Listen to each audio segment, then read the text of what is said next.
Let's take a look at transfer of training. Transfer of training can be broken down into two basic categories, near transfer and far transfer. Near transfer assumes that the job conditions to which the transfer is occurring are similar to training conditions. For example, shadowing somebody when you start a new job to see how the work's done.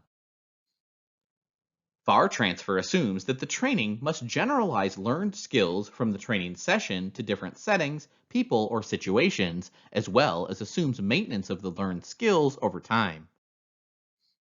It makes sense that the most ideal circumstance for training to result in perfect or close to perfect transfer would be those conditions identical to the training session itself.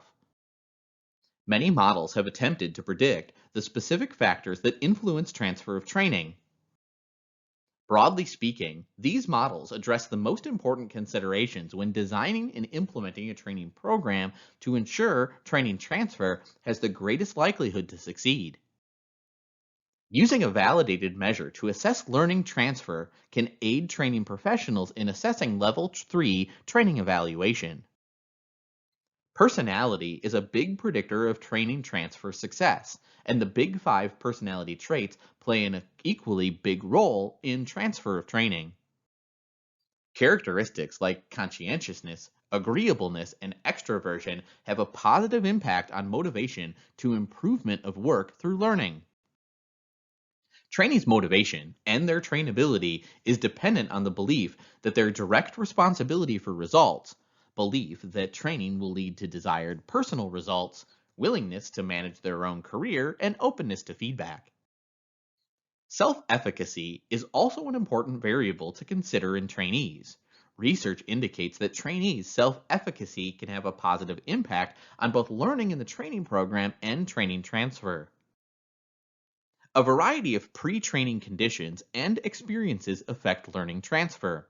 When attendance is voluntary, trainee entry motivation and learning improve. How the program is advertised or positioned to the trainees also has an impact. When realistic training information is provided, trainees have more positive attitudes towards the training and are more eager to learn. Finally, the role of trainee supervisors should not be underestimated. When supervisors are apprised of how to best support the training process, transfer is more likely to occur.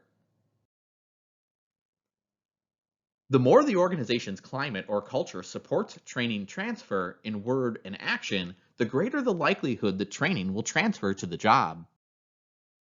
Culture and climate can make or break any workplace change. In training, the organization has to demonstrate its willingness to encourage both supervisor and peer support during training. Although training transfer does not automatically occur post-training, the likelihood of transfer is enhanced when the training program results in necessary learning expected of trainees. When we space out cognitive training, this increases the likelihood of training transfer. Following internal training with regular refreshers to help trainees learn more complex concepts and tasks eases the cognitive load. If trainees do not have the opportunity to utilize their new skills and knowledge on the job, training transfer is almost certain not to occur.